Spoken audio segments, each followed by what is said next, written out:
Thank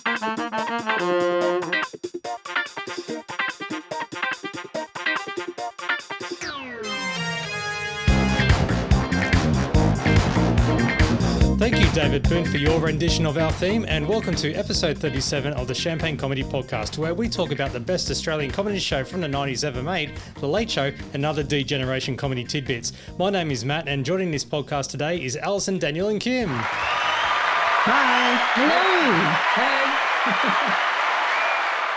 All right, episode 37. Geez, not that many long to go, is there? No. Yeah, we can see the light at the end of the tunnel, which is going to be sad. Yeah, I think when it was being broadcast as well, we were all seeing that light at the end and thinking, oh, what's going to happen next? You know, talk about season 3 and all this. Yeah, exactly. I was thinking, there's definitely going to be a third series, and there wasn't. Yeah. Because they never said at the end of the second series, this is the end. So we had hope into 1994, and then you have Frontline come along and think, okay, the Late Show's over, isn't it?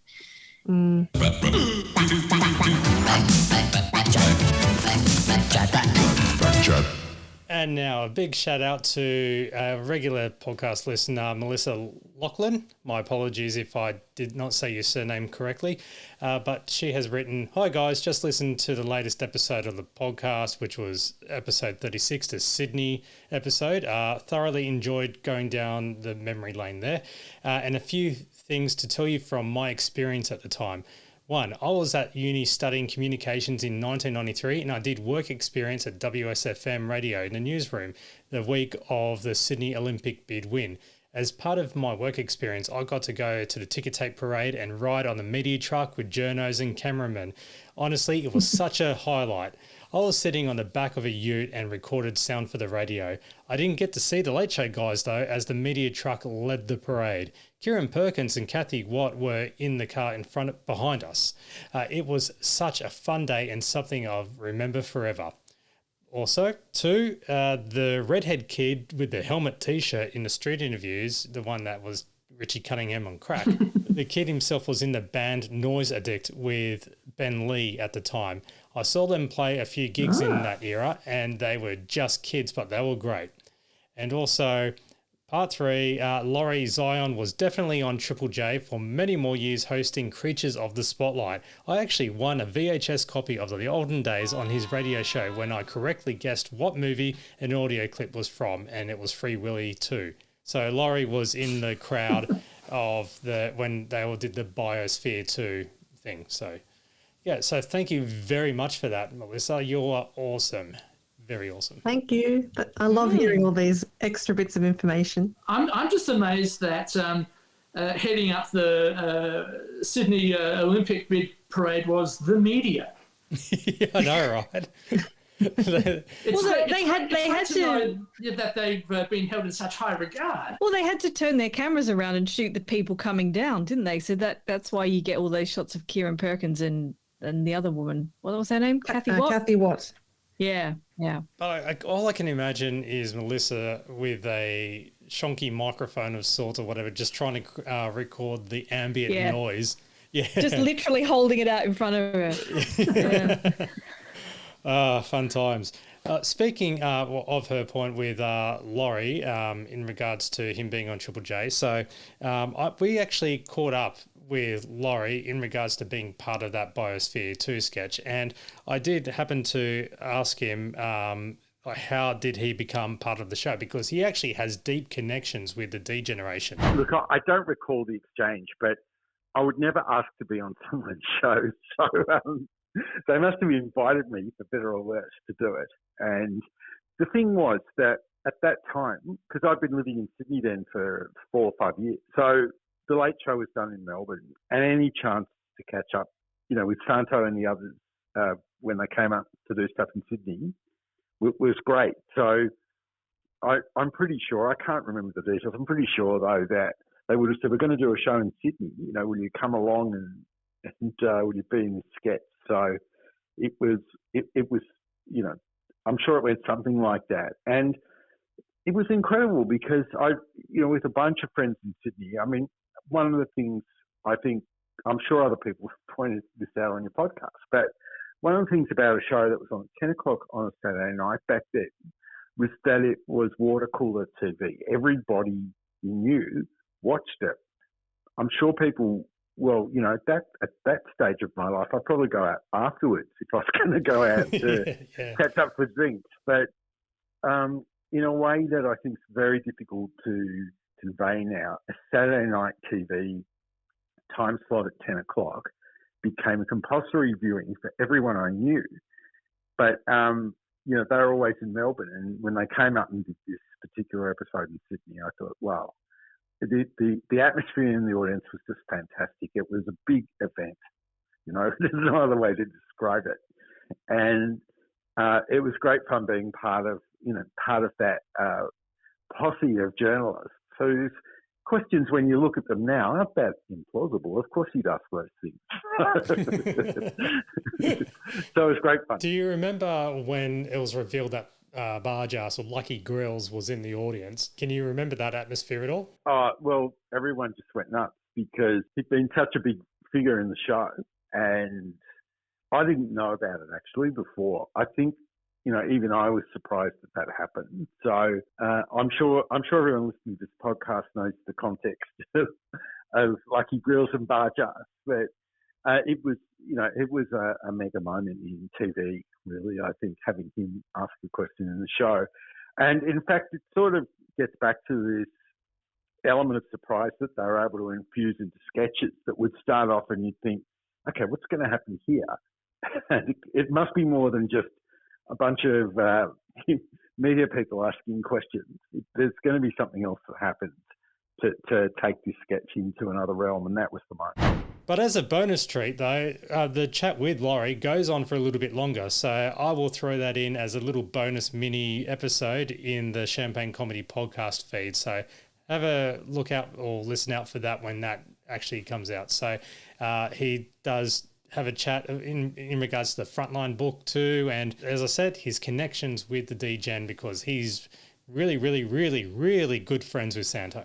Really? Yes. After last week's episode, I did dig out my Frontline book and reread Laurie's introduction, which is very good. And so if you've got it sitting away on your shelf, pull it out, have a look.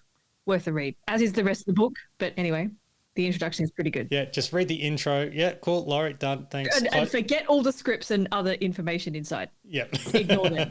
Obviously, complete rubbish. Yeah. Also, don't forget, we've only got a couple of episodes left for our Bargearse quote competition. How many roads must a man walk down? Yeah, so record your bit, record your favourite Bargearse quote, make a fart noise and email it to champagnelateshow@gmail.com.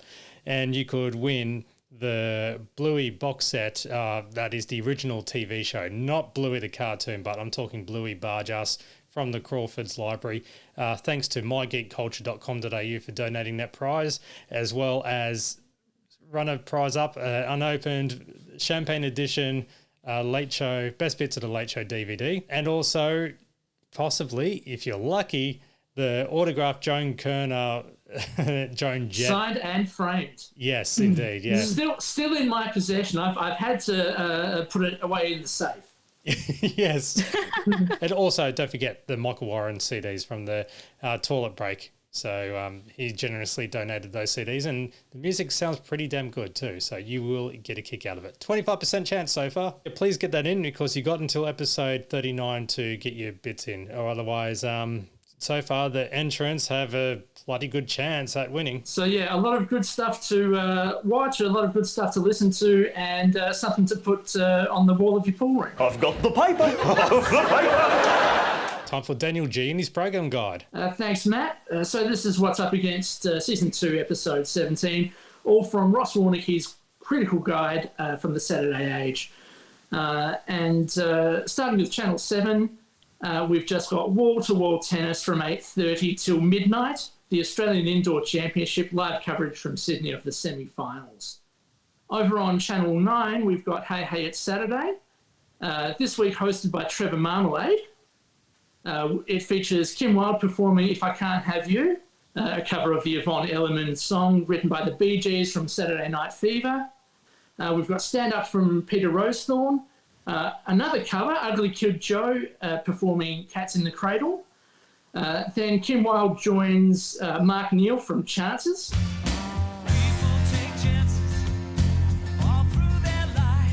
And he's also performing at the Comedy Club in a show called Sheer Madness. Then John Bon Jovi in studio before joining his eponymous band to perform Sleep When I'm Dead. Oh, was it a cover of his own song? Since everyone's been doing covers on the episode. I know, it's weirdly cover heavy. Then on Molly's Melodrama, an interview with Madonna, pre-recorded, of course. I don't think Madonna's ever actually been in the studio. I think she would think that she was tripping if she ever made it into Hey Hey and saw what was going on there. And I think she's only toured Australia once or twice, Madonna. What? No, that the 1993 time when Yeah, it was the on 93 school one. cruise and everyone we were either on the cruise or at the Madonna concert. Yeah, it was definitely in the 90s, yeah. And the Steve Miller Band finishes proceedings performing Midnight Train. And I listened to Midnight Train and it's pretty forgettable, really. But look, if you want to relive all that, you can watch it on the Hey Hey TV service or wait for Hey Hey, it's 237 years. And that's all followed at 8:30 by the movie She-Devil. Says Warneke, based on Faye Weldon's story, this wickedly funny 1989 tale of a boring middle-class woman, played by Roseanne Barr, who seeks revenge against the glamorous and famous author, played by Meryl Streep, who steals her husband's heart. Has a lot going for it, he says. What do you reckon? Has it stood the test of time? I was about to say that sounds like something that Meryl Streep will play twice, because she also did, and then I realised that wasn't her, it was the other woman in Death Becomes Her. Yeah, it's a sort of a similar role, yeah. Yeah, the other woman being Goldie Hawn, but Goldie, yeah. Oh, no, she does the same thing, yeah, she steals, yeah. There you go. Well, there you go. You can, I don't care where you watch that, but that's what was on Channel 9. And Roseanne Barr, yeah, whatever. Yeah. Over on Channel 10, this turns out to be Ross Warneke's pick of the night. At 9:30, Dame Kiri in concert.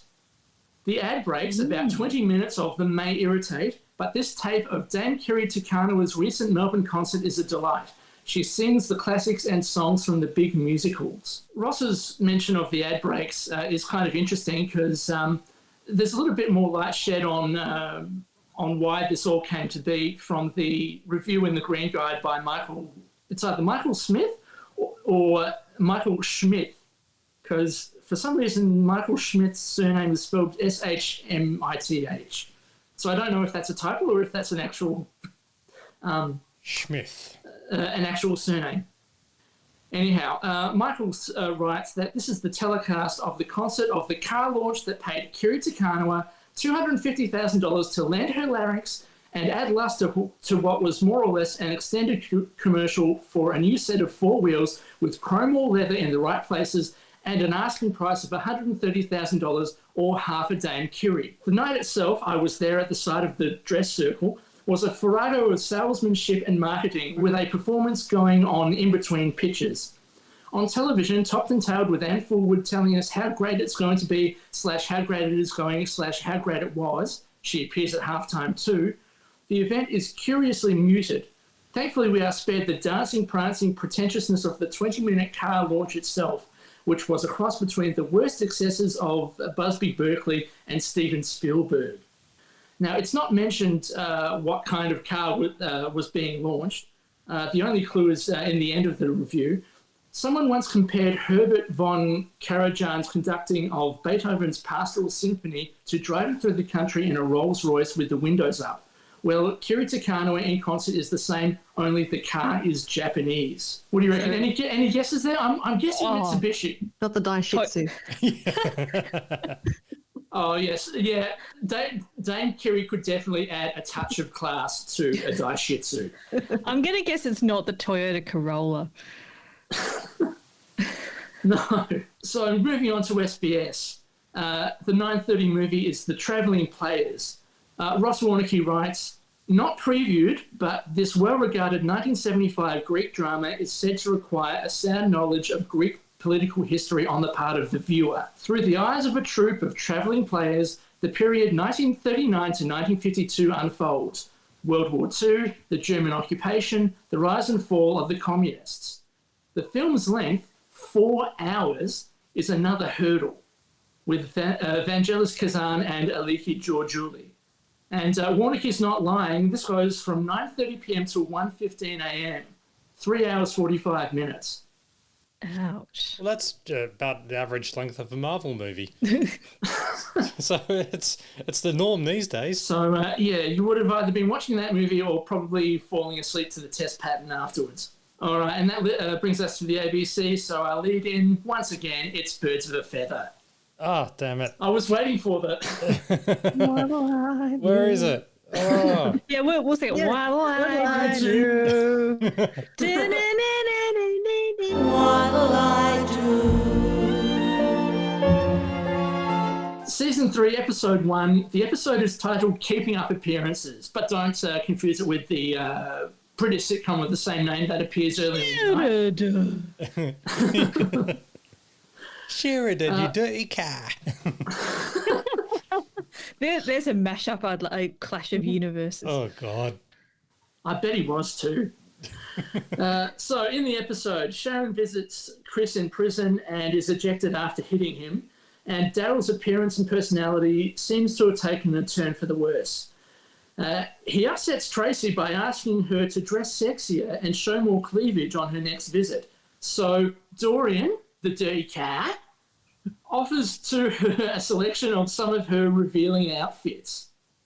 I know, it's so against the stereotype, isn't it? Next of all, we've got the listing for The Late Show. Again, there's another slight change from Ross Warnicki's usual listing, and sort of gives it a little bit of praise as well.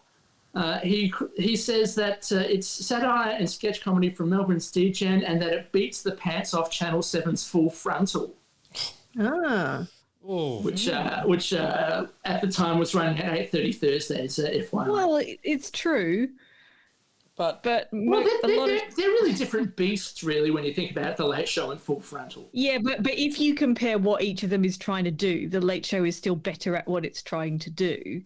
yeah, because So, Full Frontal yeah. is the polished sketch comedy, like completely polished. Late Show being part polished, but majority of it being raw and live. So, and a bit more risque. Yeah, we always used to say that this was the Late Show was the, as you say, that kind of raw, and the Full Frontal was mass market, and we looked down on people who were watching that, and we always made fun of them at school. We'd say, "Oh, you're just watching the inferior version," but I still watched both of them. Yeah, I watched both of them, but I knew which one I preferred. And don't forget, 1993. I'm holding up the DVD of Full Frontal. This, Yeah. If anybody wants to watch it, you can borrow the DVD off Matt. yeah, exactly. I'll charge $500 per night. So, yeah, it's inflation. But this is with it was at the days of the transition of going from fast forward to full. Yeah, there we go. God. Alison's got hers. Alison's got her copy as well. Yeah. Oh, I've got 2 editions of it as well. I can't remember why, but Well, I've still got my Comedy Company DVDs. So. Oh, see, there we go. There's Full Frontal season 1 came out in 2 parts, so because that's part 2, and then you got series 2 part 1, series 2 part 2, and then yeah, series 3. I've got both volumes here. But I guess you got to remember, this series here that I'm holding up, series 3. It's got Eric Bana and Sean McAuliffe in it. Now, the McAuliffe stuff was always the only thing I ever watched Full Frontal for. I'd sit through all the rest of it, just waiting for Sean McAuliffe and that news desk segment that he had. yeah, That was worth it. David McGann. That was David the start McGann. of Yeah, that. that's it. Yeah. So after The Late Show, Order in the House at 11 o'clock, the week in Federal Parliament, although I think we might get a bit of a sneak preview during this episode of The Late Show. Then at midnight, Mel Smith and Griff Rhys-Jones, funnily enough in Smith and Jones. At 12:30, the ATVI News, and at 1 a.m, Rage. No guest programmers listed, so obviously somebody's taken the night off. All right, let's get stuck into the episode. Excellent. Thank you very much, Daniel. And here we go. We're dissecting so much. It's like doing an experiment on frogs in science class of The Late Show, Season 2, Episode 17, broadcast Saturday, October 9, 1993. And the opening is straight up. Oh, Aussie adventure. Wrong one. Traveling through the great outback, Wallaby Jack, Wallaby Jack. Yeah, this might be his last outing. This was the third one of these, I think. I think so. Yeah, well, they certainly got their money's worth because, you know, we were talking about how a couple of Wallaby Jacks ago there were that sequence with all the trucks and how expensive that would have been to film that and hire the trucks and so forth. Well, you know, I guess you've got to get your money's worth. So 3 segments out of this, and you know, there's still some pretty good jokes in this one. You know, I quite like when he goes to see the Indigenous paintings. And it's just someone's written "fuck off, Whitey," and he has to stand in front of the U. They had "of" though. That was the typo. Yes. I was like, it has to have 2 Fs. Yeah. Yeah. And there's some other good stuff as well. Yeah. I won't list all of them because that's boring. Oh, no, of course not. No, but I will list this one. You know, it's always the classic "Get out the guitar."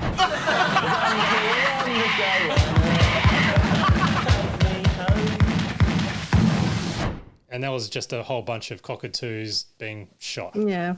Well, poor little cocky. Always amusing to shoot wildlife. But I do like the fact that that Wallaby Jack's wife does make an appearance in this one. Yeah, with the beard as well. And then later on, that beard goes missing from Wallaby Jack himself, briefly. I don't know whether seeing Jane Kennedy with a beard would have awakened any, would have had any awakenings for anybody like it did with Mick or Santo. Just me? I think we've learned far too much about your kinks, Daniel, tonight. And then it all ends with, well, pretty much I think this is the only bit that's on the best bits, which is Wallaby Jack taking a morning leak on an electrified fence and, some excellent spark work coming out of the trousers, courtesy of Dr. Aaron Beaucaire there. Yes. So after the opening titles, we have the opening remarks, and they're back in Melbourne after, you know, hitting Sydney in the last episode. And Mick and Tony are talking about restrictions on selling alcohol in restaurants are to be lifted, but selling flowers isn't. Now, straight away, I thought of this classic sketch from Martin Malloy. She's coming to dinner, and you're on the menu. I'd like to propose a toast. Terry, don't move. What? Whatever you do, promise me, don't look back. Why? Terry, don't. Excuse me, sir. Would you like to buy a flower? Mother of God! Make it go away! Oh, God! They're everywhere. Excuse me, sir. Would you like to buy a flower? Excuse me, sir. Excuse me, sir. Oh, what manner of evil is this? Stephen King's The Flower Seller. She loves you. She loves you not. Straight from the Brown album. Do people still do that? I think they might in some places, but in Sydney, I don't tend to see it. It's very, very anxiety-inducing seeing people walking around with those things. It's I haven't seen that for years. Yeah, it's the classic trying to guilt you into buying something, isn't it? Well-honoured sales tactic. The restrictions in alcohol thing kind of is interesting. And unfortunately, we don't have either of our Melbourne-based panellists on this. But my memory of going to Melbourne in the 80s and early 90s was that you couldn't actually buy alcohol in a restaurant. If you went there, you had to bring your own bottles of alcohol. And anyone who lived in Victoria, this was quite normal. And being from South Australia, I thought, what is this weird thing where you have to bring your own alcohol to the restaurant? Why can't they just serve it to you from a selection that they've got? And I thought this was all rather weird. And so this is obviously the introduction of being able to get alcohol at the restaurant without having to go to the bottle first. Well, I think that's what this is anyway. And anyone who thinks I'm wrong about this, write in and tell me I'm wrong. It is an interesting thought, though, because if that's the case, what, were they referring to it just being like a Victorian thing? Or yeah, it was a state law that they changed. Yeah. See, Adelaide kind of has something similar at the moment, which has, it's always been talked about changing, about the law being changed, being on the cards. And that's selling alcohol in supermarkets. Because I know that, well, especially Aldi in other states they're able to sell alcohol in supermarkets, but not in the ones in Adelaide. Yeah, you have to keep them separate in a separate shop. I mean, they're quite often next door to the supermarket, but not actually in the supermarket. Yeah. Yeah, I know that when I was living in Canberra at one stage, after being in Brisbane and Sydney for a fair while, and so used to the bottle-os being separated from the supermarket, it wasn't until it was my first time going shopping. I think I was in Belconnen Coles, and as I went in, just doing my grocery shopping, and then there's just one aisle dedicated to complete booze. And I thought, oh, this is fantastic. Why couldn't they do this previously? But you had to get it at a certain time because after I think it was like 8 o'clock or 9 o'clock, then they put up the portable barriers so you can't walk down that aisleway. No, they do that here in London. You're not allowed to buy alcohol before 11 o'clock. So you go into a supermarket early in the morning, and obviously there's several rows of booze in any supermarket in the UK. But yeah, before 11 o'clock, it's got a barrier in front of it. Yeah, if British comedy has taught me anything, it's all about that you're able to buy liquor at the corner store at the off license. Off license. Yes. St Vincent's Hospital in Victoria is setting up the world's first bank for spare body parts, and Tony claims that it's inappropriate to have one in Victoria, as Jeff Kennett couldn't tell his ass from his elbow. I can't wait. I want to go down and make a withdrawal, and I want to go up to the counter, and when they ask me, how would you like that? I'm just going to go, assholes, please. Did you really bet when you're stuck in the queue on the Friday lunch hour with the guy with the really big bag of penises? That would be... Let's just extend this, shall we?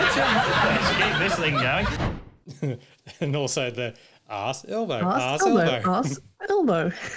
Very confusing. Now, the Telecom versus Optus results are out, and Optus is very upset and claims that the forms weren't given out properly. And then there was no joke really in it because they just segued straight into a bad segue into the Pope's encyclical, or is it encyclical? I think it's encyclical, isn't it? I say encyclical, you say encyclical. Yeah. Let's call the whole thing off. Yes. And which Tony tries to describe it, referring to how to handle sexual harassment within the church. So, and then there goes all those church jokes, really. Yeah, all your standard kind of Catholic jokes and all your standard Catholic jokes about small boys. You can fill in the blanks yourself, I think. Well, at least it won't be the most offensive religious content of the night. No, of course not, no.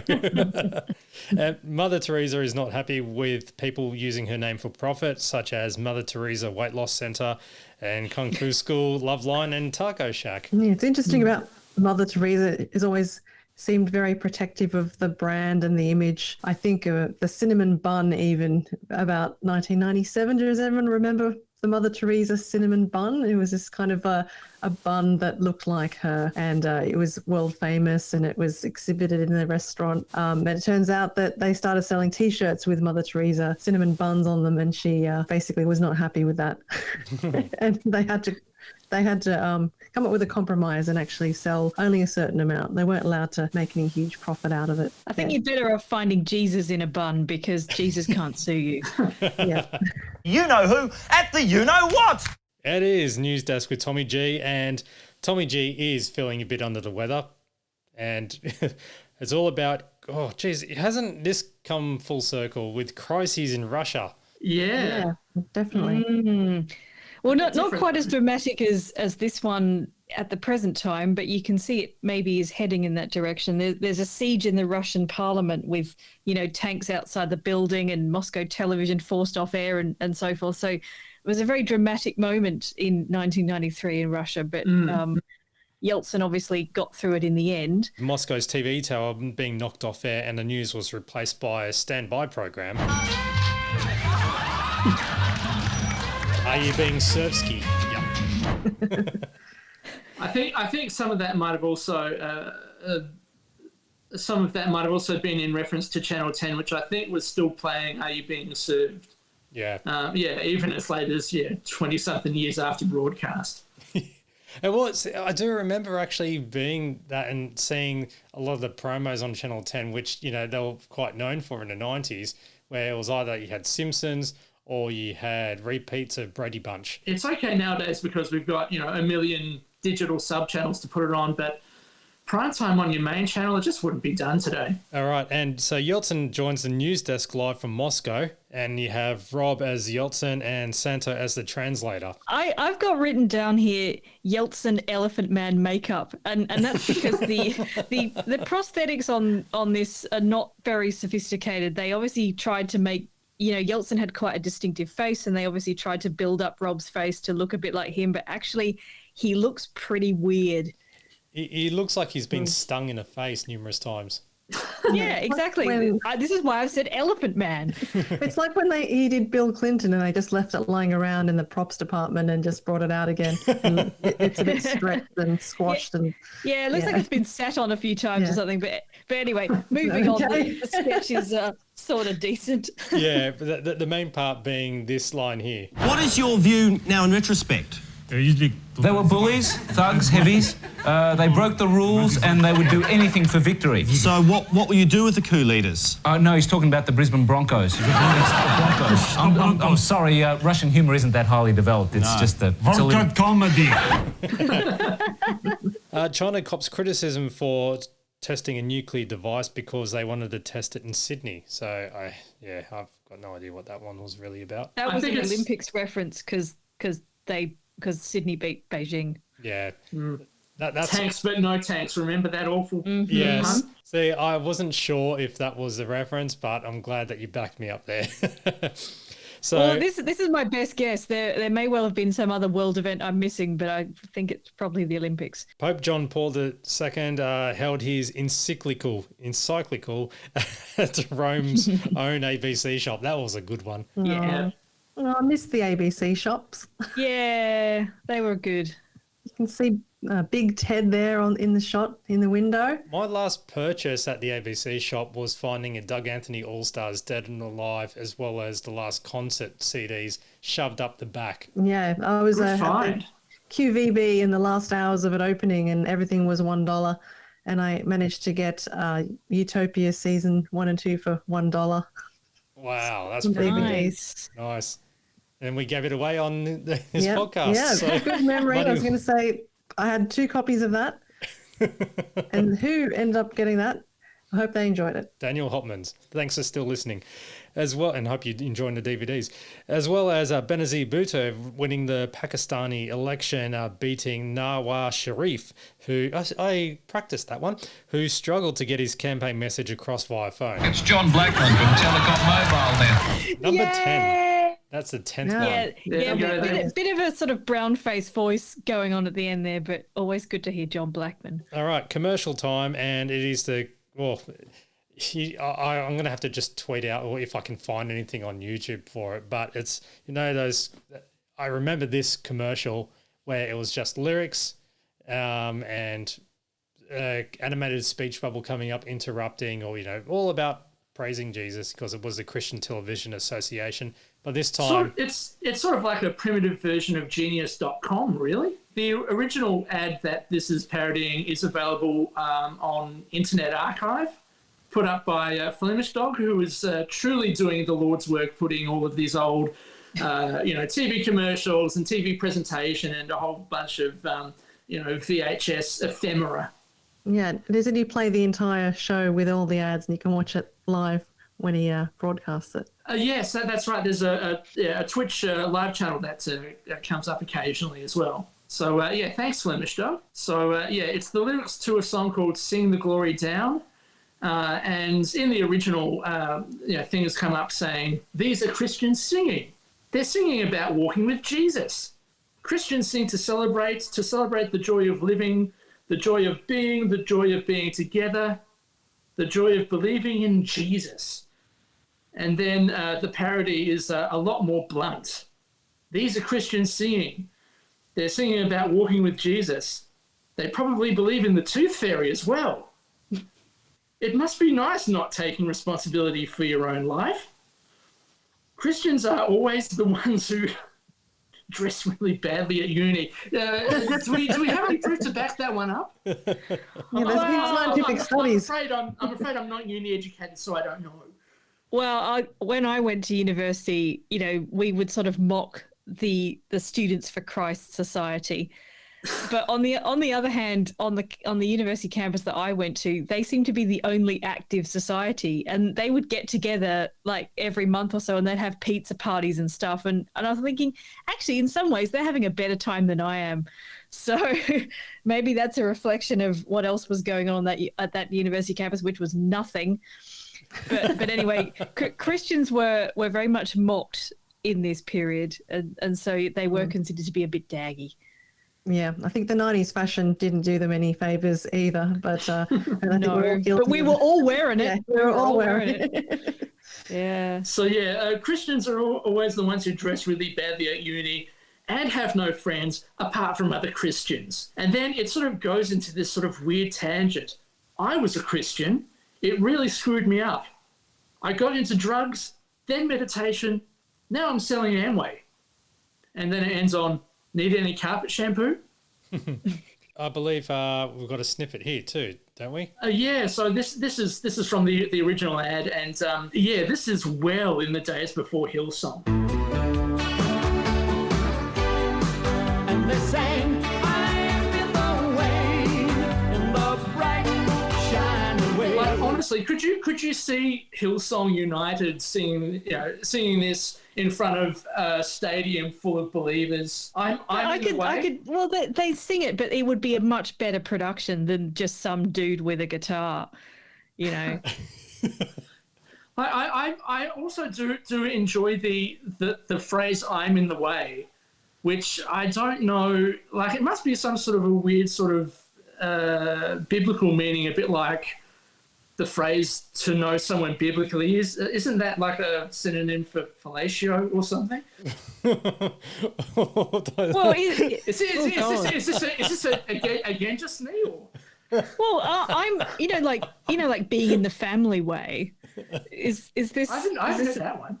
Well, being in the family way means you're pregnant, right? So it's a sort of old-fashioned term for that. In this context, you're pregnant with the love of Jesus, or? Yeah, maybe. I don't know. Look, Christians in the 90s. I'm Catholic, and we never sang songs like this, Well, yeah. all I remember is, I'm not religious. Like, I am basically agnostic. Mm-hmm. I do remember the only thing in scripture in primary school was like Mesopotamia, the land between two rivers, and that's all I remember. That's just history, though. I know, but I can't sing it. But that's the only thing I remember, because I'm going, what the f is Mesopotamia? This is when I'm like about 6, 7, and it was like, why are we learning this shit? Well, when you Google "I'm in the way," it says if you say that someone gets in the way, you are annoyed because of their presence and actions stop you from doing something properly. So, well, I'm in the way. I think that's very apt. I'm like, being a larger statured person, I'm always trying not to be in the way. So on stage now, and Jane explains how much of a mess Parliament was during the week, with Peter Reith being suspended and Paul Keating spitting the dummy. Oh, bring back those days. Now anything like that is just plain embarrassing. Compared to nowadays, all of that stuff in 93 seems so sedate. Doesn't it? Yeah. So what they've done is they've basically put the spotlight on what's happening on the backbenches. What's going on? I don't understand. What are you doing? You see those people on the other side? Yeah. Well, whenever they say something, we go, What did he say? It doesn't matter. Can you handle this? No, I don't know. I'm not sure. I can give it a go. That was Reith. He's one of ours. It was a nice little live sketch thing, but wasn't really strong, if that makes sense. Yeah, I would agree with that. There's quite an interesting line in retrospect, which is, who's the work experience kid over there? And the answer is John Howard. And you're thinking, in only 3 years' time he becomes prime minister, but because he'd had that period in the late 80s of being the sort of failed opposition leader, he was considered, as being a bit crap. Yeah. And then only 3 years later he comes back and then becomes one of the longest serving prime ministers of all time. So, yeah, how his fortunes changed. Wasn't that basically Lazarus Rising? Yeah. Yeah. Let's go with that. But yeah, Icarus Rising. and really, apart from that little jab at little Johnny, it's a very, again, as we've seen throughout the series, it's a very political sketch, really. Yeah, well, they're making fun of both sides. So it just basically the antics and the boringness that goes on within question time and stuff. So it wasn't a direct jab at anyone in particular. Yeah. Yeah, I quite enjoyed it. I like the whole Bishop Beehive at the end as well. Yeah, nice like touch. Dickie Knee type thing. Yeah. I did enjoy this little bit right at the end. Oh, that's dinner break. Hang on, guys. I thought I might just say a few words, address the House before we go. Honourable members, before we adjourn for dinner, allow me to say a few words. Big Mac scored a pound on March, guys. Can't go wrong with that. Yeah, it was either going to be that or number 25, your meal is ready. Yeah. And the next sketch, well, not sketch really, it is something that comes with a warning. The following episode of Bargearse contains no adult humour. That's right, none. In fact, the whole thing's really quite infantile. For example, in one bit, they've got him... Oh, look, I won't spoil it, but let's just say, I hope you haven't eaten. Bargearse, yes. And this comes rather early in the episode too. Yeah, it does, doesn't it? It's like only about 15 minutes in. In Bed with Bargearse, on a play on In Bed with Madonna. The In Bed with Bargearse is based on the diaries of Anais Nin. And of course, Anais Nin, the French-Cuban-American writer, best known for her erotic fiction and her diaries documenting her exciting life in Paris and New York. But who knew she spent time in Melbourne with an overweight policeman? What was Anais Nin the inspiration for Anne Burke? Some literary scholars are seriously considering this possibility. Also, guest starring Jeff Harvey as Henri de la Toulouse-Lautrec. Yes, he's the Impressionist era kind of, did all the ladies dancing and cats and things. Yeah. So a very, very continental themed episode tonight. or not when you actually watch it, but anyway. No, well, it does get a little bit French in a way with a certain spelling of one thing, but I'll get to that shortly. Because Bargearse finally comes out of his coma, and the publican tells the all bitted extras to leave the scene, and so then you have actually the guest Jeff Harvey staying, claiming that he actually has lines. Off you go. Why? You've got a beard. But I've got a speaking role. All right, let's hear some dialogue. Yeah. Don't look now, but the guy behind us has got a lampshade on his head. Keep going. Well, the next line says something about us having a drink at some place called the Rab. Well, that doesn't make sense. Listen, stuff. The audience laughter brings out the goodness of that. So good jokes. So after Bargearse is encouraged to drink his own urine sample, Anne Burke needs him to kickstart his toilet humour again, and so he blames the nurse for farting. He's basically ready. Okay. Either of you lovely ladies care to join me for a Dutch oven? And after some liposuction from Bargearse's left buttock, known as Fatso's oil, he's had a full reconstruction as a half man, half cyborg Robo Bargearse, where we see a full point of view a la the Terminator. Yeah, and I think this must be the ABC Melbourne canteen footage of them panning over the various Bain Maries of, dim sims and whatnot. And they look delicious too. Don't they look amazing? Now, here's the thing. I still yet to watch the entire collection of Bluey. I think that when they did the Robo Bargearse, the nurse or the matron, I couldn't tell in any of the credits for this, but do you think they got her to redo that? Because that's a particular look towards the camera to do that, if that makes sense. You know how they get them to recreate? I think that the ABC might have just put that sort of special sort of green effect over old Bluey footage. I think that's about it, really. Mm. I mean, I'm still amazed just at I'm kind of wondering what the original context would have been for Bluey to slap a nurse on the arse. Voiceovered in Barjas as her bum's still warm. There might be towards the end of the actual season, so spoiler alert for the box set. It might be episode 39, Son of Bluey. While investigating some new evidence concerning an old case, Bluey is shot and seriously wounded by the criminals concerned. And then, so I'm guessing that's how he ended up in hospital. So it might be the final episode. And that would explain, certainly some of the revoiced footage that we've seen before of a fat bastard being pushed up a corridor in a bed, and basically all of the hospital stuff. Sketch time, and it's an Optus commercial trying to reinforce ethnic stereotypes by calling overseas and showing subtitles, displaying every cliche possible. And the original commercial, I will tweet it out because I was going to use a snippet of it, but it is too visual. The actual original one is a Greek one, and obviously because Santa is the token ethnic, and they use he's Italian. Yeah, a bit raunchy. I was wondering, is it going to be Rob? Is it going to be Tom? No, it's Santo, and they almost kiss in this episode, but they get rudely interrupted, don't they? There really isn't much for this one. It's just for a commercial that was on air at the time. I don't remember this Optus commercial, but I do remember the one that they reference in it, which is the memories like the corner of my mind. Because, that was a 1980s telecom ad for international telephone calls. Yeah. And it had all this, it was a real weepy, this ad, all this sort of family reunions, people emigrated 30 years ago and now they're ringing their parents for the first time in 30 years, and the tears are coming down as you watch it and all this. So I remember that one.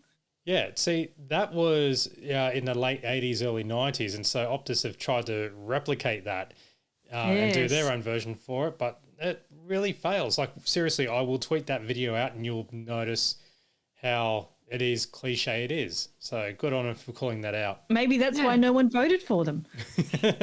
Well, yeah, and it is refreshing that it is, as you say, being called out.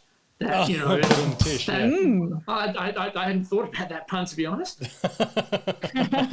The Italian stereotypes that Santo goes through, things like Italian boys always bonking chicks off and two at a time, and Italian mothers being outrageously possessive, and people wearing piano accordions and cooking spaghetti, and I'm guessing it probably wouldn't have been much better in the original Greek version that they're parodying either. And sort of, like I said with the Christian Television Association ad that they mean well. With this sort of thing, I mean, they're just trying to market to a segment of Australia, but even if they do mean well, don't do it with stereotypes. No.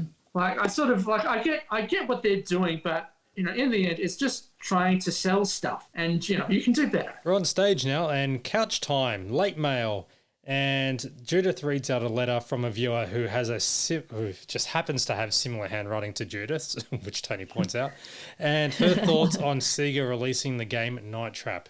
Now, this is right up my alley because I wanted this game as a kid. I had Sega Master System 2 and then eventually upgraded to a Mega Drive, and I wanted the Mega CD. It was the coolest thing to have. Now, the whole thing with Night Trap, not sure if you know much about it, but this was before games had, in Australia really, and pretty much most of the world, they really didn't have a rating system because you didn't have many violent games, or it wasn't that graphic in regards to the detail. But because of Mortal Kombat, the arcade game, and you had Street Fighter as well, please don't get me wrong with that, but Mortal Kombat kind of started the whole revolution of that because of the gore and the blood, the violence in it. And Night Trap was pretty much the first console game to trigger a response, actually from Sega itself first, saying, hey, this is an adult game. We're going to create our own ratings system to try and sell. So they thought, cool, we'll cash in on this. They're basically being very, very revolutionary. So this game was released overseas in 1992, didn't come to Australia until late 93, and the UK actually decided to implement its own rating system for it. So they go, okay, this is an adult game. So the UK kind of started it.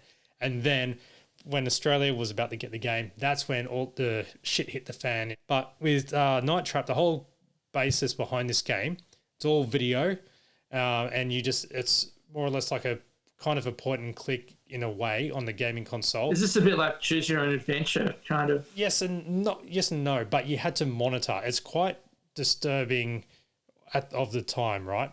And it's very pervy.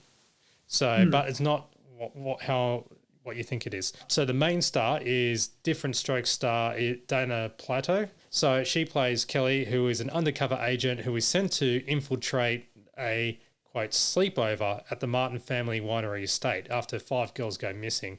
So your role as a security officer is to monitor various rooms and keep the scantily clad girls safe and activate traps from when vampire intruders break into the house. Now, these vampire intruders are basically people dressed from top to bottom in black. You can't see their faces or anything. And they have a tool, which is kind of like a long stick with a claw thing, and wrap it around the victim's neck to suck blood out. The majority of it's video, and you'll have security camera things, and there's like about 8 to 10 rooms in this winery estate thing, and you got to click each window to see what's going on and then follow the storyline. So Judith describes this game as a scantily clad woman is mutilated by a terrorist. Is the aim of the game to stop the woman being mutilated by the terrorist and to save these women who are in this estate? Yes, but it was pretty violent or gruesome at the time. You don't see any blood or anything, but here's a grab of the game itself. Hey, Sarah, where's your bedroom? Oh, it's downstairs. Yeah, this place seems awfully large. Do you have a big family? No, it's just my parents, my brother, and me. But you never know who might drop in. Megan, this isn't gonna work. You're not scaring me. Wait. What are you doing? No! Leave me alone! No!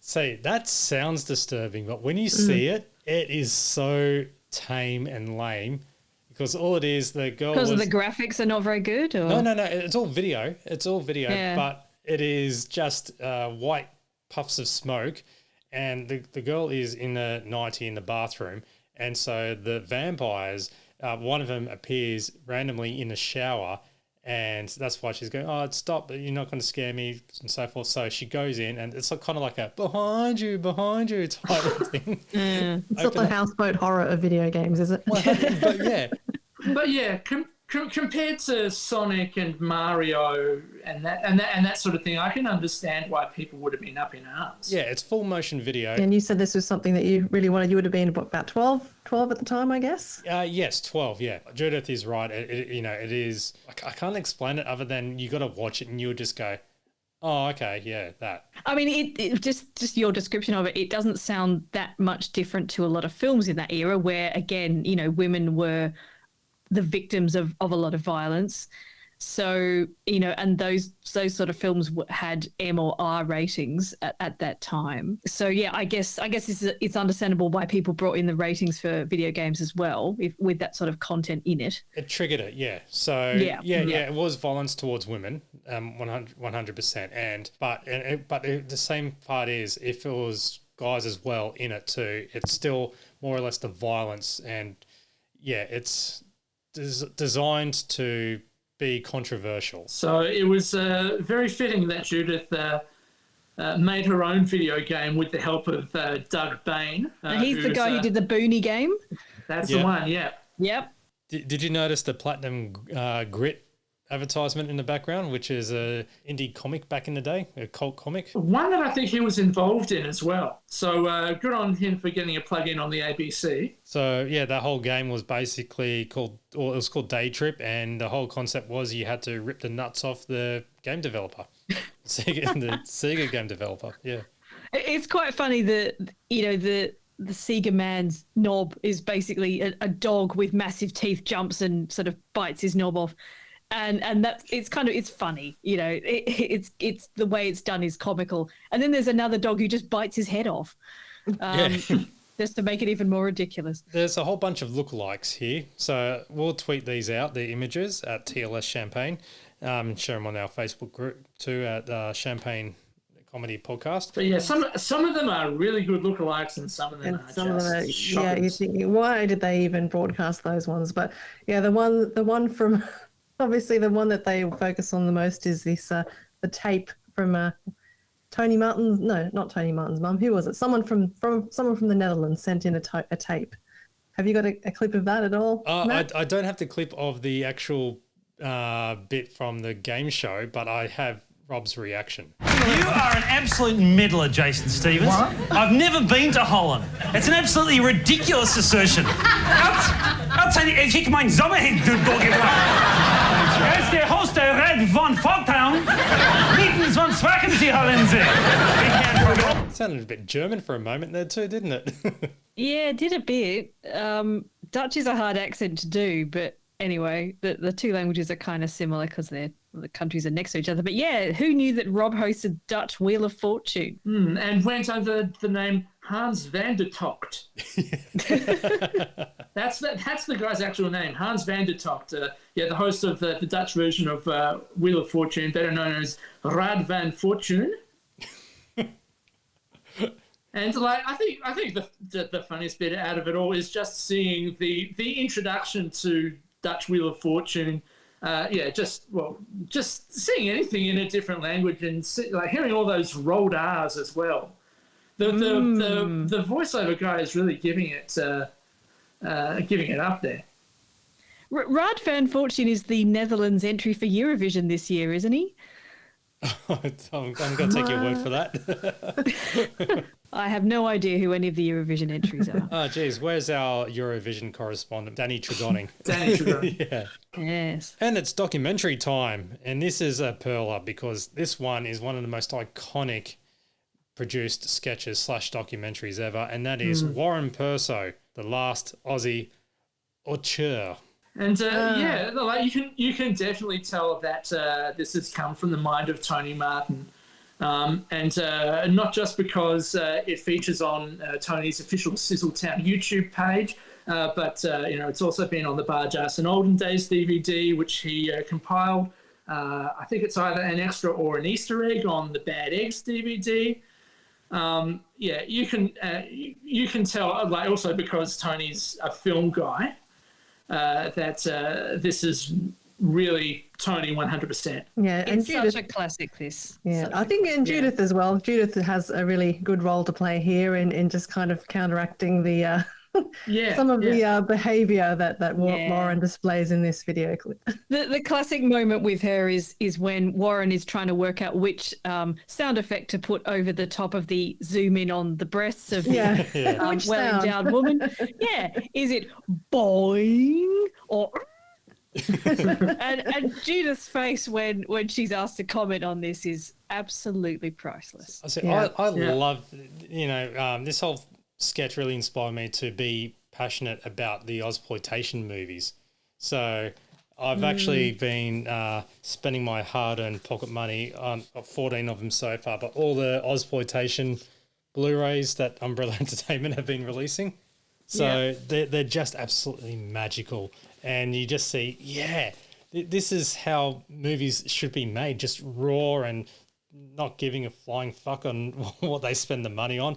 So even the box set where, I got plenty of them. So I'm a mad collector of Ozploitation. So, but with this whole Warren Perso thing, the whole character being based on a lot of the directors and so forth, especially John Lamond as well, and Alan Finney, and Brian Trenchard Smith, and the list goes on and on. Yeah, in fact, Alan Finney does a bit of a cameo in Warren Perso, doesn't he? Yeah, with that immortal line, "He's doing Othello on the fair side for 6 months," referring to Mr. T, who's pulled out of a production. Here's a grab of Warren Perso. If we could talk about your early work, you began by making I suppose exploitation pictures? Sure, and I make no apologies for that, Judith. Those films were, for their day, very successful. Films like Confessions of a Bloke with a Really Big Donger, Suck Me to Death, the film where I brought together the characters of Dracula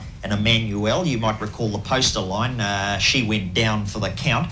I was doing some pretty innovative stuff in those days. People forget, I was the first person in this country to make a film in Norgarama. See, you might call them exploitation films. I prefer to see them as explorations of the Australian psyche. Explorations? Gotta love it.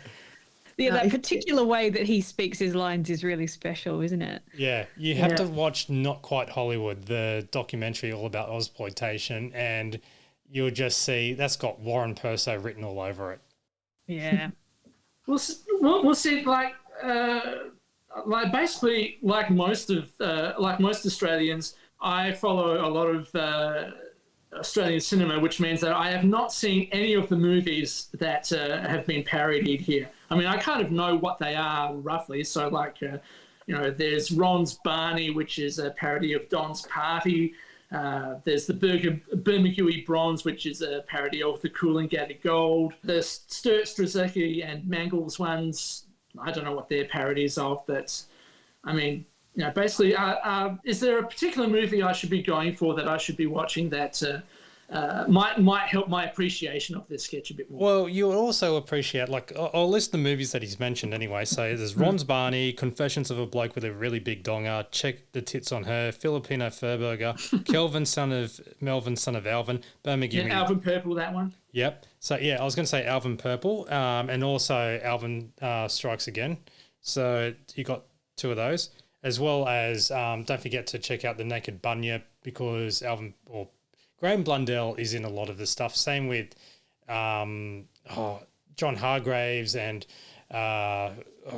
who else is in a lot of the stuff? Well, see, what Warren Perso mentions, like Noel Ferrier and Abigail and all these other sort of like these are the stock standard people that you would always see in these Ozploitation sort of films. John Jarratt in a couple of the films too, because especially with, as you're saying, Ron's Barney, which is a parody of Don's Party, this is where the trailer came in. Mal came, and Jenny, Simon and Jody, Evan and Kerry. So, yeah, that was the trailer for Don's Party, written and beautifully written by David Williamson. And kind of good timing, considering that we're recording this 1 week from a federal election as well. Yeah. So yeah. I have to say, Ron's Barney is a pretty good parody of Don's Party. I would definitely support watching the Barry McKenzie films because they're quite decent. Les Patterson Saves the World, not so great, much. I would say. I found, I did try and watch Alvin Purple and I got through it all, but I don't think it's a particularly good film that stands up very well in the present day. I can see that at the time, just the general idea of nudity and sexual freedom would have been quite revolutionary, but you watch it now and you think this is just a bit crap. So go in, I guess not expecting the best from these films, and then you'll be less disappointed when they turn out to be a bit crap. The best part is, like, seriously, start with Not Quite Hollywood, and it tells you, like, when you actually watch a lot of these movies, you go, holy crap, as you've said, Alison, you go, how the hell did they get away with that? And then when you watch the behind the scenes of it, you just go, shit, exactly, how did they get away with it? Money restraints, or like I think it was in Turkey Shoot, which is Turkey Shoot is actually all right. Yeah, it's ridiculous, and it's got Noel Ferrier in it, which makes it even more ridiculous. But it's a decent film. And the doctor from GP. So the yes, yeah. and also, and Jackie Weaver's in it, I think, as well. And Olivia Hussey as well from the Romeo and Juliet film from the 60s. Yes. So there's so much to catch up on. What's the best way for us to kind of get started on this journey? It sounds like Not Quite Hollywood is sort of like a little sampler box. Yes. That you could watch and then go from there. Start on Not Quite Hollywood. It covers everything. And then once you do that, you will start going into I'm going to track that movie down. And so this is not a plug. We're not being paid for this, but Umbrella Entertainment are gods at the moment, releasing a whole bunch of Ozploitations through the director of Not Quite Hollywood, Mark Hartley. So he's been helping getting these things done. I'm feeling a bit sad that we don't have our resident cineast Tony he with would have us been this perfect episode. for this. 'Cause I'm sure he'd have a lot to say about this Ozploitation stuff. Yeah, he would. But Matt, you're doing a good job as well for getting everyone excited about watching all these movies. Yep, start with Not Quite Hollywood, and then if you ever get to it, please do Liz Patterson Saves the World no matter what, because that's basically Barge Ass with a budget. It's not a good film, but yeah, that's kind of it. It is, yeah. So, but we'll continue All right. on. Sorry, we're going on a tangent here. That's my fault again.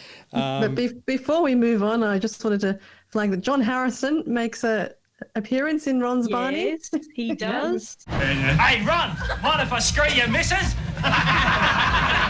Bugger off. You're not a socialist. Oh, you can talk, you liberal voting poofter. Hey, Ron's no poofter. I've got photos of him screwing my missus. Yeah,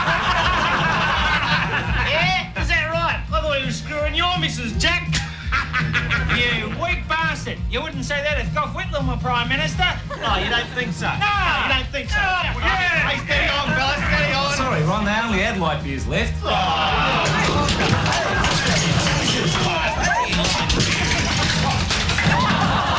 Bloody liberals. Brilliant.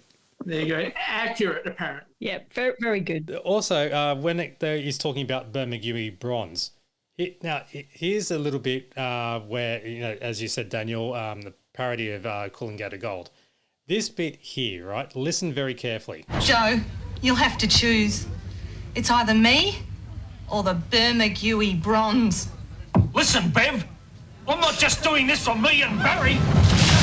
I'm doing this for everyone in this big, brown, flat, mysterious, crazy country who knows what it means to come third for Australia. Now, did you hear that? What he described the country? Big, brown, mysterious, flat, crazy. That should be very familiar to anybody who listened to radio between 1995 and 1998. And now, live across this big, brown, flat, mysterious, crazy country, Telstra MobileNet Digital presents Martin Malloy with Mick Malloy and Tony Martin. There we go.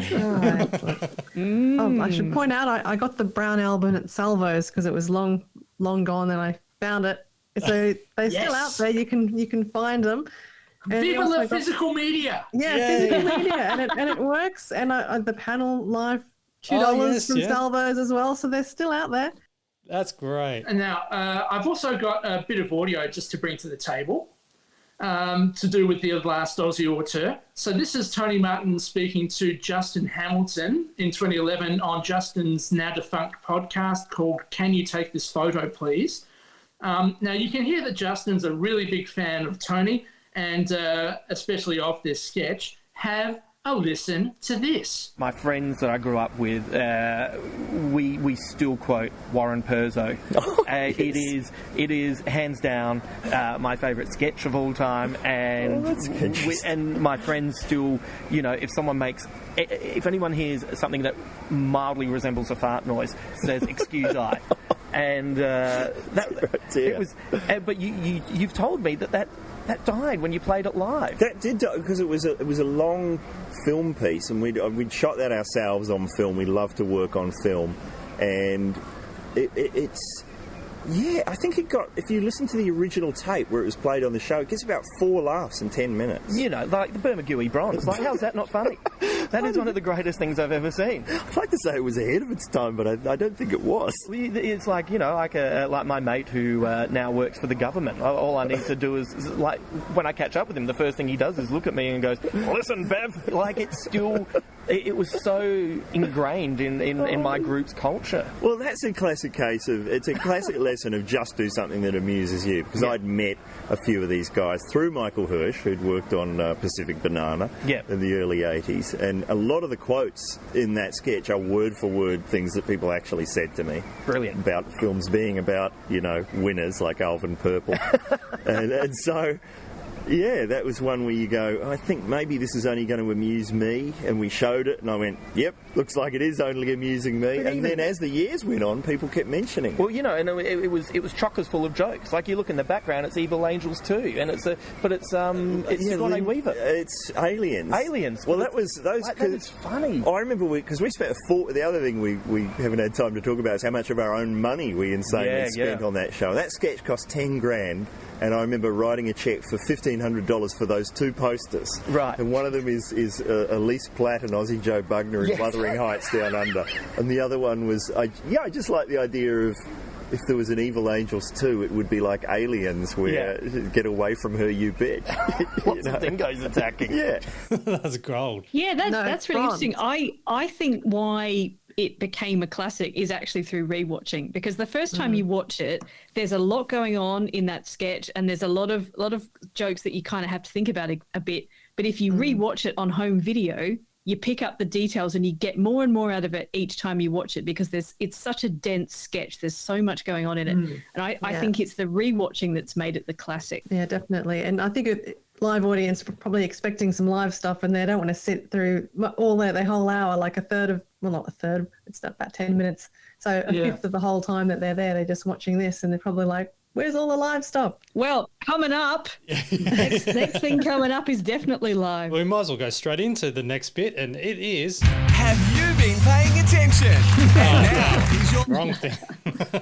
It's another super challenge, and which was last played season 2, episode 12. And with audience member Rob with Santo and Jane, Kylie with Judith and Tony, with celebrity hostess Georgie Parker. A very squeaky Georgie Parker. Yes, with assistance from Alf Camilleri.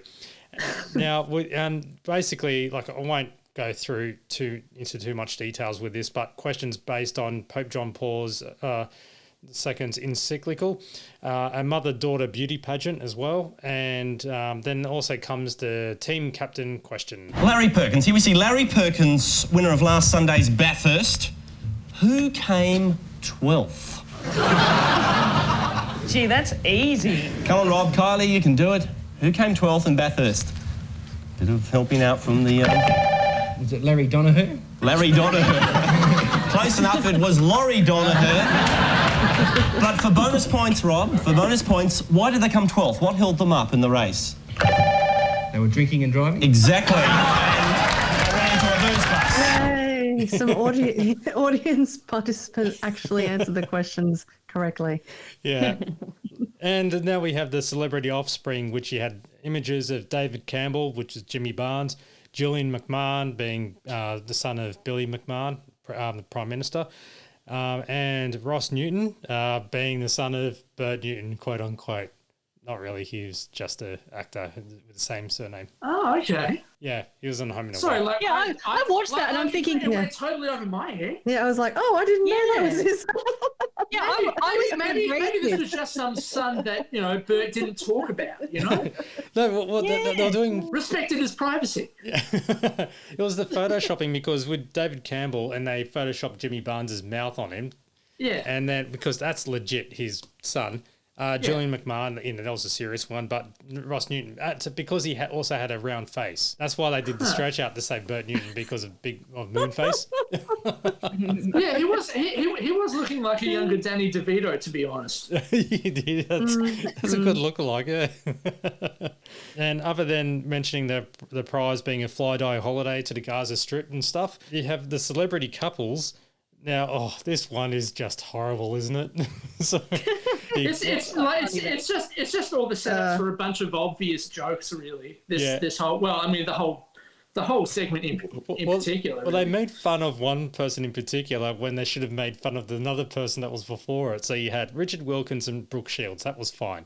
But it's just the next one. Oh, yeah. We don't want to talk about that person, do we? Don't want to give any attention to that person. No. And then the other one was the running joke that, what... Again, that's in the best bits. Yeah, there's a few. Nolene Donoghue, which was a bourbon bottle, and Steve Vizard with himself. Yeah, getting the boot in. Tiebreaker question, though. Identified a thin body. Yeah, another one. Kate Moss. Everybody was making the same dumb joke. Yeah, a lot of it was a product of its time. Yeah. Which makes me wonder how episodes of Have You Been Paying Attention will be perceived in a decade and a half. Well, I've got all the episodes, so I look forward to checking those out, doing a podcast based on those, recapping in 20 years' time. So we recap the recaps. Yeah. I'll meet you back here for it, Matt. Yeah. To be fair to these programs, they're meant to be in the moment and not rewatched in 30 years' time.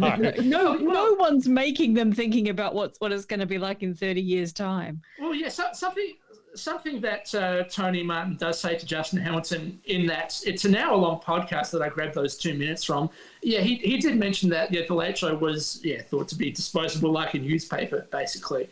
Yeah. And yet some people decided to tape it on their VCRs and then in the internet age, they would run a few copies off the mates and send videotapes around, and suddenly it somehow survives to this day, and we thank them for it. Yeah, who are those dickheads? Yeah, I'm sure he does thank us for it because he's tweeting about him. He's posted it on his socials. Yeah.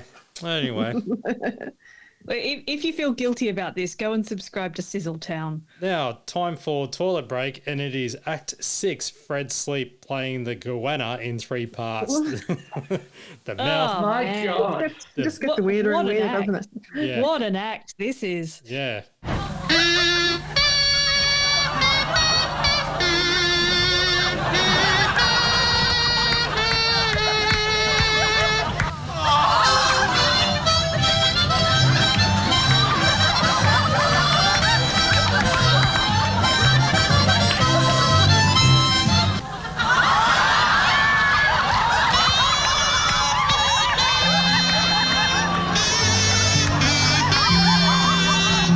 Concept's really crazy here. He's basically got a goanna which has died, and he's sort of obviously got the skin of the goanna, and instead of just stuffing it in your normal taxidermy way, he's shoved 3 instruments into different parts of this goanna. so he's playing a mouth organ and a kazoo and what sounds like some kind, like you put a piece of tissue on a comb or something. I don't know what the 3 instruments are, but anyway, they're shoved in different parts of this goanna. Yeah, exactly. I don't want to know. And yeah, he plays the goanna basically. And when you watch the video of this, Ernie's expression is one of horror, but Bernard's expression is one of more horror, and Ann Wills is just in tears, just crying with laughter. So it's really, the judges are really loving it. You know what? He totally missed out on the opportunity to perform Solid Rock. Get it? Get it? Oh, Think about it. Yeah. Oh, there come we go. on. Yeah. Very good. Thank you. I'm here all day. Try the fish. Now we have. Let's go to the scores, shall we? Now, this is Bernard. It is so ghastly it would sell superbly well. Set up a stall at Qantas Exit at Mascot International. Flog it to the Japs before it becomes Crocodile Dundee's own territory. 25. 25, Bernard. Oh, God. Product of its time. Oh. Nice. I realised because Ann Wills is one of the judges that this must be one of the episodes they made in Adelaide, and it really does terrify me that Fred Sleep is one of South Australia's greatest entertainers. Oh. Yeah, I like the audience reactions on this one. They do cut to the audience quite a few times here. Oh, yeah, the audience are just loving it. Like it's so different to some of the others where you just have these kind of really deadpan kind of what the hell faces. Yes. They are definitely not stunned. No. No. What's the score, Daniel? Okay, so with that 25 points, that actually puts Fred Sleep equal 4th with the equally mystifying Ian Evans. Wow. From season 2, episode 12, Mr. Twin Peaks. Well, with his mouth organ impression, and the noise on his his little draggy tappy shoe, yeah. So equal 4th place. He was like his own goanna, wasn't he? So Bernard's obviously got a thing for these weird ass novelty acts. Yeah, he's just looking for sales. He just wants to say, "Oh, this one's going to be a good novelty act that's going to do well." Could have been Eurovision entry, actually. Is Fred Sleep our Eurovision entry? Oh, I like to think so. You've brought up something which we probably won't discuss until episode 40, which is the Bernard King scale of the potluck acts. Because, if he's giving 25 points to a mouth organ shoved into a goanna. It says a lot about Bernard, doesn't it? Yeah, we really do need to discuss the King scale of entertainment. Oh, mate, this is a guy who based his whole life on making urinal cakes. So it's one of those, you just got to go with it, you know? Another obscure Martin Malloy reference. Thank there. you. I couldn't help it after hearing the scale of entertainment. Yeah. Now it's time for Graham and the Colonel, and this is a pretty simple Graham and the Colonel one here. Spring Racing Carnival is in the air. Positive dope test for lignocaine, was it? Lignocaine? Performance-enhancing drug was found in... Well, you know, Colonel, we know what that is like with our own horse, Stufflecoat Supreme. They found traces in its urine one day. Yeah, but you can hardly call alcohol a performance-enhancing drug. I mean, it was like going like this for most of the way. Great, it threw up at the first fence. God, I love Dufflecoat Supreme, especially around Melbourne Cup time. Every time I was at work during the Melbourne Cup, when people go, "Oh, who are you going for?" I go, "Oh, Dufflecoat Supreme," and they'll go, "Oh, well, okay, cool." And for the ones, it's one of Gay Waterhouse's, Yeah, exactly. And then is he still alive? Even I don't know. But when they do try to look at it and go, "Oh, where's Dufflecoat Supreme? I can't find it in now." I go, "Oh, just got scratched." Just got pissed. Yeah, exactly. Australia nearly lost athlete Dean Capobianco. Thank you for your ethnic background, Daniel. I didn't write it out phonetically, but they offered goods to entice him to stay, like naming a pizza after him. Is it Mexicana or Americana or a Capobianco? I'll have a Capobianco, thanks. I'll have a medium one, extra cheese. I mean, that's a big honour. You don't name a pizza after just anyone, Colonel. Oh, you have to be big to have a pizza named after you. Well, Lord Capricciosa. What about the Earl of Lord Capricciosa?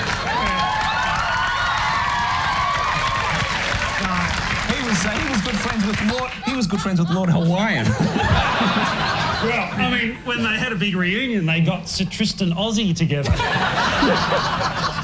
Oh, we can talk about pizzas forever, couldn't we?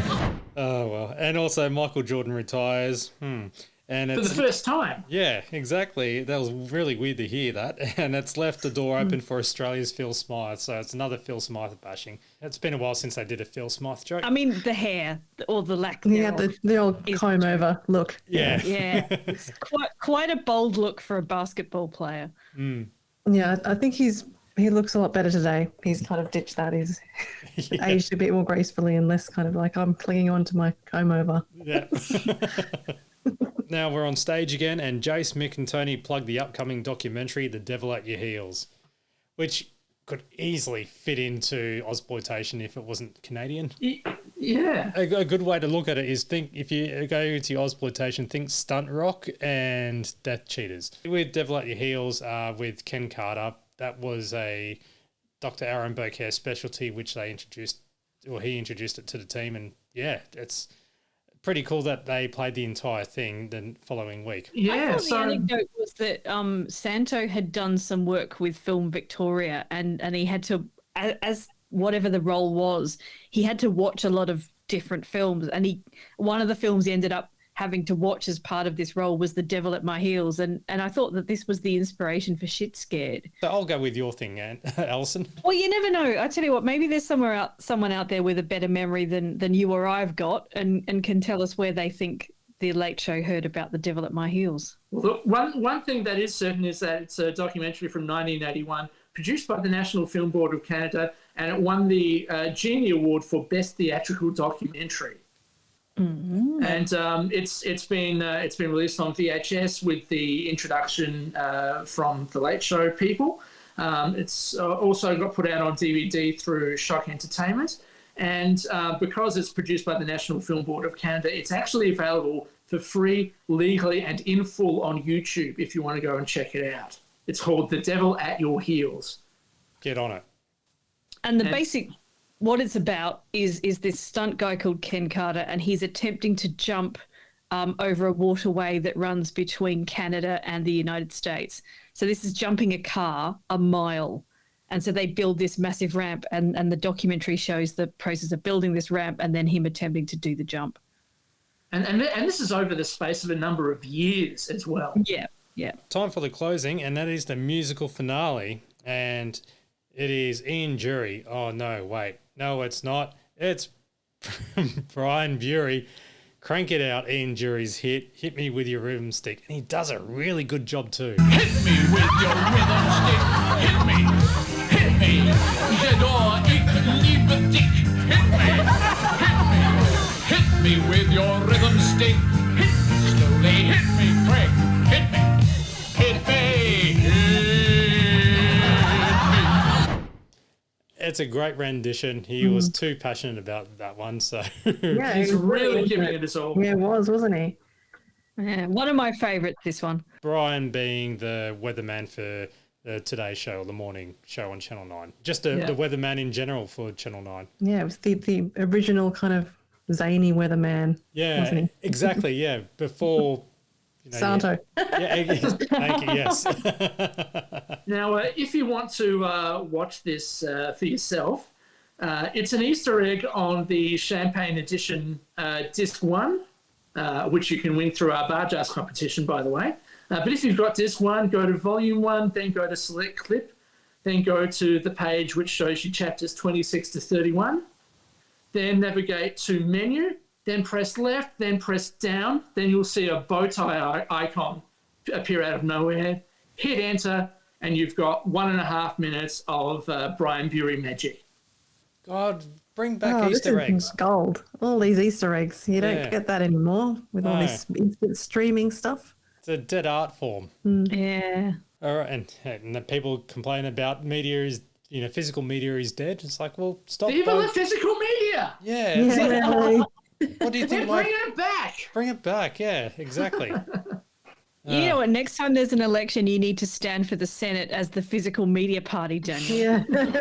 I would vote for the physical media party. I would do too, yeah. So you have my vote. There'd be plenty of us anoraks out there. Yeah, okay, Yeah. do that, and then you can watch Ron's Barney in the background on election night on VHS. Now, the credits. Were there any Easter eggs, Daniel? Well, just a few special guests, Brian Bury, Alan Finney, and John Harrison, with Chess Winters, computer animation by Doug Bain, and thanks to ABC News, John Diedrich, Lucky Grills, the estate of the late Gerda Nicholson, Mama Chilaro, who I assume was the voice on the other end of the Optus Italian ad, and Regent's Court Hotel. Now, after the credits, there was a nice little solicit. Now, this one was a little bit different because they've played a pre-recorded one from the week before when they were in Sydney. Yeah, with our own special guest, Barjas, Sydney local. So that was a really nice surprise, and you could recognise the Sydney Kendone backdrop in there, and then it's something that us Sydney-siders wouldn't have seen, ironically. And yeah, it's just worth it for one of the cast to point off stage and go, "There's donuts," and to see Lucky Grills bound off. That ends season 2, episode 17 of The Late Show, and this also wraps up episode 37 of the Champagne Comedy Podcast. Yeah, we finally got there. So feel free to email us, champagnelateshow@gmail.com, Twitter @TLSChampagne. Visit the website champagnecomedy.com. Hit up the forum. It's being held together by Sticky Tape. Also, Facebook, Late Show page, as well as search for the Champagne Comedy Podcast group on Facebook. It's on private. Answer the 3 questions and you're in. Also, our Redbubble store, bit.ly Champagne Comedy, and other bits and pieces too, like as in enter our competition. You've got until episode 39, so hurry up and enter our bar jars, get your farts in and stuff so you could win some cool shit. Oh, we got there. So, other than that, I just want to say thank you, Alison, Daniel, and Kim, for coming back on. Always a pleasure. My name is Matt. Thank you for listening. Catch you in the next episode of Champagne Comedy Podcast. See you later. Bye. Bye.